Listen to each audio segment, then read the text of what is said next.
নমস্কার বন্ধুরা, মিনু ছোট রান্নাঘরে সকলকে জানাই স্বাগত। চলে এলাম সকাল সকাল রান্নাঘরে। আজকে বানাবো ডিমের একটা রেসিপি। নিয়েছি 4টে ডিম আর অল্প একটু আলু। ডিম আলু দিয়ে একটা অল্প তেল মশলা দিয়ে কারি। তো ডিমের কারিটা বানানোর জন্য ডিম আলুটা তো সিদ্ধ করতে দেবো, তার আগে আমি অল্প একটু মশলা করে নেব। নিয়েছি পেঁয়াজ, আদা, রসুন সবই অল্প অল্প পরিমাণে নিয়েছি। আগেই মশলাটা আমি ভেজে নেব।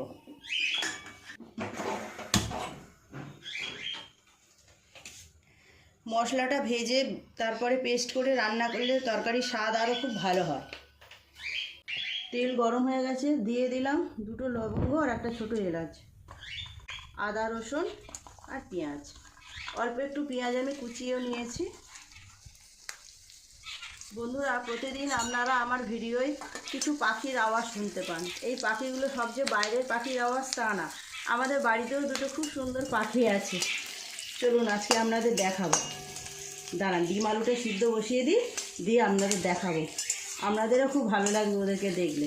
খুব মিষ্টি 2টো পাখি।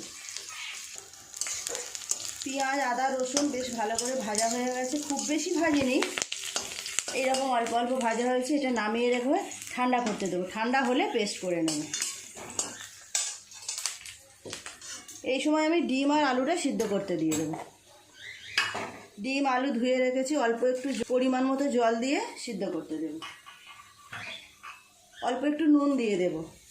একটু নুন দিয়ে দিলে খুব তাড়াতাড়ি সিদ্ধও হয়ে যাবে আর ডিমের খোসাগুলো খুব ভালোভাবে ছাড়ানো যাবে। চলুন আপনাদের সঙ্গে আলাপ করিয়ে দিই আমাদের 2টো খুব সুন্দর পাখির। এই দেখুন, এদের কথা বলছিলাম। কুকি, ওর নাম লিলি। এটা খুব ভালো, জানেন তো। সারাদিন এদেরকে আমরা ডাইনিংয়েই রাখি। এই সকালবেলাটা একটু করে বাইরে বের করি, প্রকৃতির সঙ্গে একটু মেলামেশা করবে বলে, বন্ধুবান্ধবদের সাথে কথা বলবে বলে। তারপর সন্ধে হলে ওদেরকে ঘরে দিয়ে যায়। যেই সন্ধেটা হবে জানেন, সঙ্গে সঙ্গে ঘরে ঢোকার জন্য অস্থির হয়ে যাবে।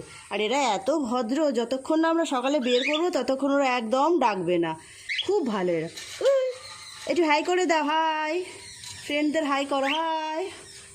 ওই হাই করো, হাই করো। কুইক, ওই হাই করে দিয়েছে, কুইক করে দিয়েছে।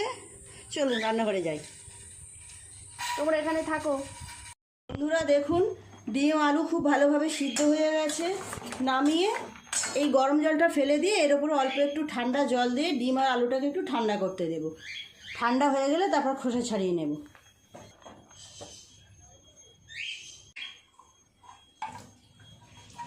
উপর থেকে অল্প একটু ঠান্ডা জল দিয়ে রেখে দেব। তাহলে ডিম আলু সব ঠান্ডাও হয়ে যাবে তাড়াতাড়ি, আর ডিমগুলো ছাড়ানোরও সুবিধা হবে। ডিমগুলো ঠান্ডা হয়ে গেছে, আস্তে আস্তে খোসাগুলো ছাড়িয়ে নেব। নিয়ে ডিমে নুন হলুদ মাখিয়ে ভাজা করে নেব। এইভাবে হাতের মধ্যে একটু ঘষে নেবে, ঝপঝপ ডিমের খোসা ছাড়ানো হয়ে যায়। সব ডিমগুলো খোসা ছাড়ানো হয়ে গেছে, রান্নাটা করে নেব। ওই তেলের উপরে আরও অল্প একটু তেল দিয়ে দিলাম। একটু নুন আর হলুদ দিয়ে ডিমগুলোকে মাখিয়ে নেব। নিয়ে গাগুলো অল্প একটু চিড়ে চিড়ে ডিম আলু সব সুন্দর করে ভাজা করে নেব। খুব বেশি নাও, অল্প একটু করে এরকমভাবে কাট লাগিয়ে নেব। এইভাবে অল্প তেল মশলা দিয়ে রান্না করলে সবাই খেতে পারবে। বেশি ঝালও দেব না। সবসময় তো রিচ খাওয়া ভালো না। ডিমের সাথে আলুগুলো দিয়ে দেব।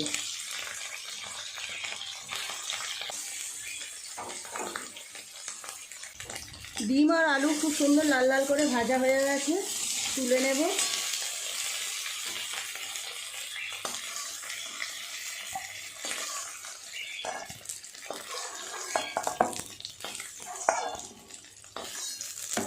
দিয়ে দেব পেঁয়াজ কুচি। অল্প পেঁয়াজ কুচি দিলাম। কিছুটা পেঁয়াজ আমি মশলার সাথে বেটে নিয়েছি।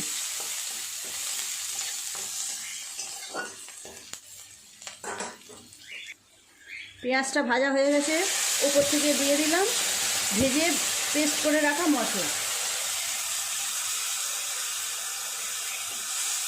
এটা একটু নেড়ে চেড়ে নেব এইভাবে ভাজা করে।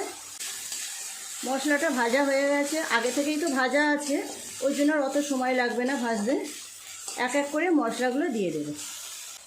দিয়ে দেব 1 চামচ পরিমাণ হলুদ গুঁড়ো, 1 চামচ পরিমাণ লঙ্কা গুঁড়ো, 1 চামচ জিরে গুঁড়ো, স্বাদ মতো নুন, 1 চামচের একটু কম। অল্প একটু জল দিয়ে সমস্ত মশলাগুলো একসাথে কষিয়ে নেব। এই সময় দিয়ে দেব 2 চামচ টমেটো কেচাপ, 1 চামচ, আর অল্প 1 চামচ দেব, 2 চামচ। খুব ভালো করে মশলাটা একটু কষিয়ে নেব। মশলাটা খুব ভালোভাবে কষানো হয়ে গেছে, দিয়ে দেব ডিম আর আলু।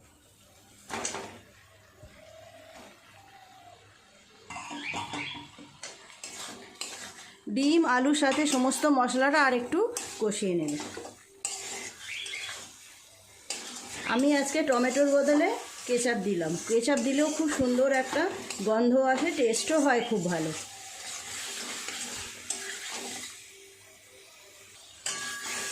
ডিমের সাথে আলুর সাথে সমস্ত মশলা খুব ভালোভাবে কষিয়ে নিয়েছি। দিয়ে দেব পরিমাণ মতো জল। খুব বেশি জল দেওয়ার দরকার নেই, ডিম আলু সব তো সিদ্ধ হয়ে আছে। আরও অল্প একটু জল দিতে হবে। খুব বেশি ঝোল রাখবো না, সেই রকম জল দিলাম। বেশ কিছুক্ষণ ফুটিয়ে নিলেই তৈরি হয়ে যাবে আমার ডিম আলুর কারি। ওপর থেকে দিয়ে দেবো 2টো কেটে রাখা কাঁচা লঙ্কা।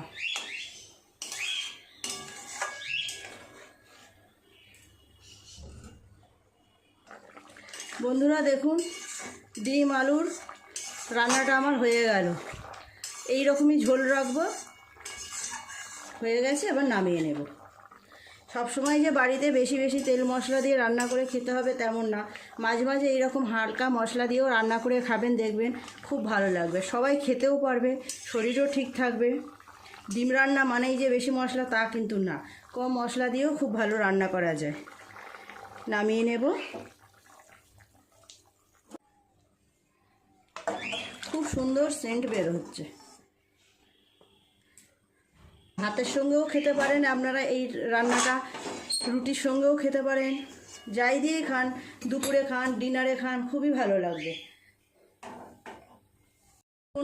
কেমন দেখতে হয়েছে আমার ডিম আলুর কারি।